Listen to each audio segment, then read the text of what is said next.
एक अभ्यासी ने प्रश्न किया, आपके निराशा के क्षणों में या अभ्यास के दिनों या उसके पूर्व जब आप हतोत्साहित या निराश अनुभव कर रहे हों, उस समय सहज मार्ग में ऐसा क्या था जिसने आपको चलते रहने को प्रेरित किया? पूज्यचार्य जी ने उत्तर दिया, आरंभ में आध्यात्मिक मार्ग में हमारी काल्पनिक कठिनाइयाँ बाधक होती हैं।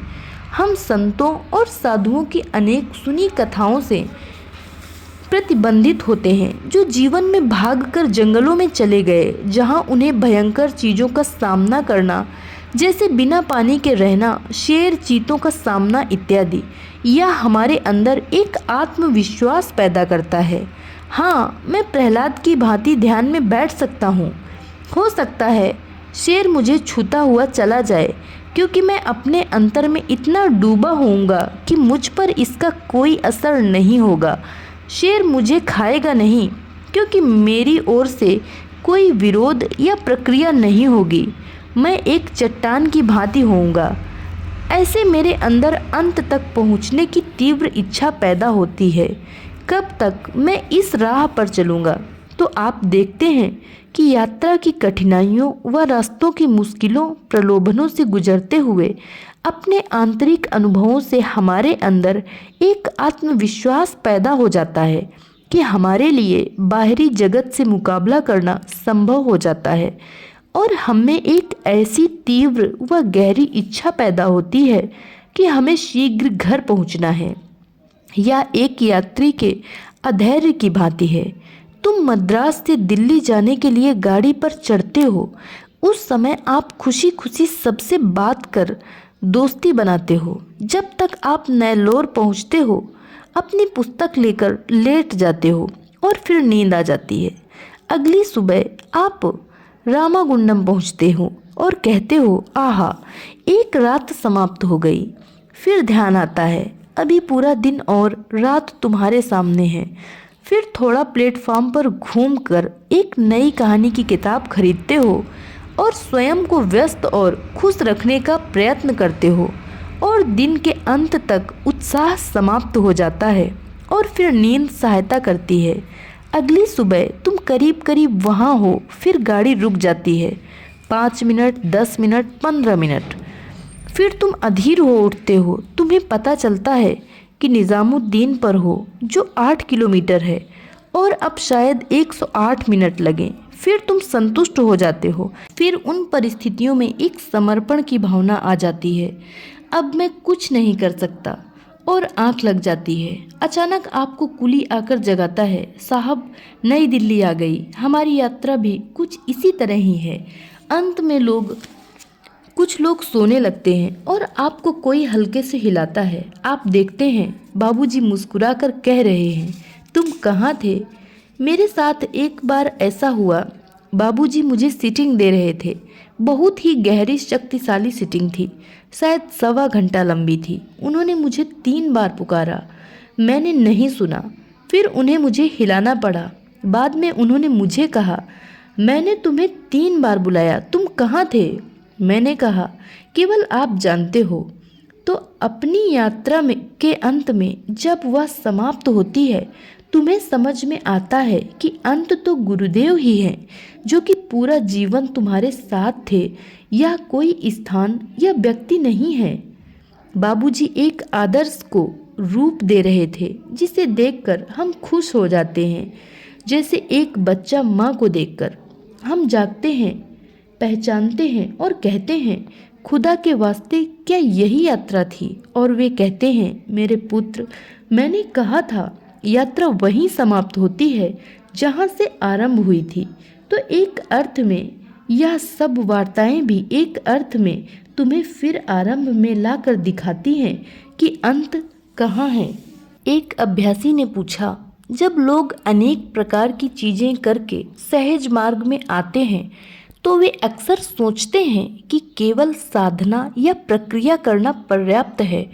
आपके अनुसार उन्हें साधना से अधिक और क्या करना चाहिए ताकि वे इस प्रकार की कृतियों का लाभ उठा सकें?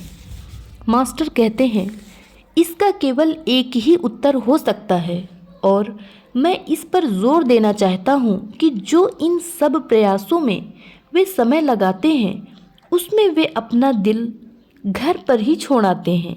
सहज मार्ग में उनका दिल उनके साथ नहीं होता, क्योंकि मानव हृदय सदैव विभाजित होता है। यह नहीं कि दल के टुकड़े हो सकते हैं, परंतु हम उसे अलग हिस्सों में बांट लेते हैं, या घर के लिए, या दोस्तों के लिए, या नौकरी के लिए, इत्यादि इत्यादि। और जैसा कि मेरे गुरुदेव कहते थे, इसलिए हम खुश नहीं हैं, संतुष्ट नहीं हैं, जिंदगी से निपटने में सफल नहीं हैं, क्योंकि हम जो भी कार्य करते हैं उसमें अपने दिल का केवल थोड़ा सा हिस्सा देते हैं। वह एक प्रकार की आवश्यक क्रियाएं हैं जो हमें करनी होती हैं, परंतु हम उसमें फंसना नहीं चाहते।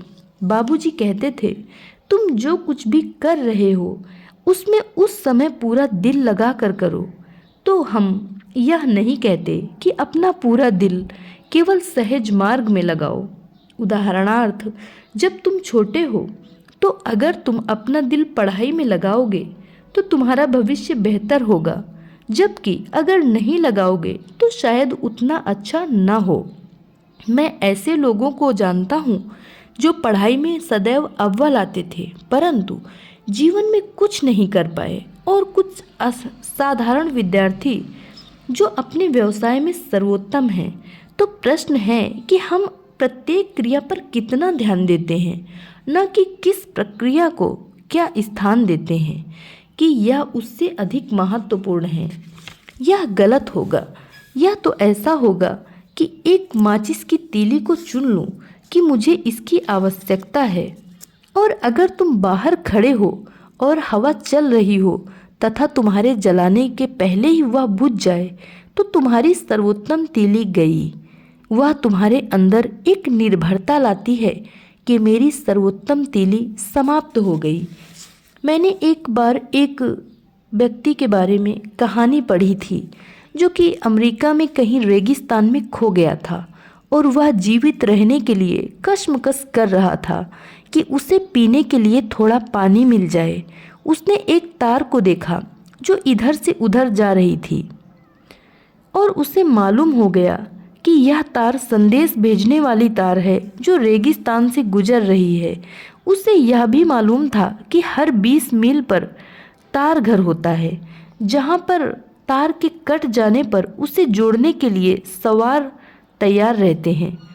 वह यह निर्णय नहीं कर पाया कि दाहिने जाएं या बाएं जाएं, क्योंकि हो सकता है कि वह जिधर जाए उसकी दूसरी ओर वह तार घर के करीब हो, और दूसरी तरफ उसे 20 मील चलना पड़ेगा।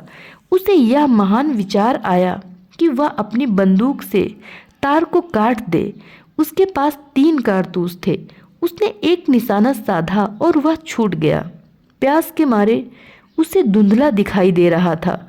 उसे आंखों के सामने 2-3 तार हिलते दिखाई दे रहे थे। उसने थोड़ा आराम किया, आंखों से आंसू पोंछे और निशाना साधा। वह भी चूक गया। अब उसके पास केवल एक ही कारतूस था और वह उसे चलाने से डर रहा था।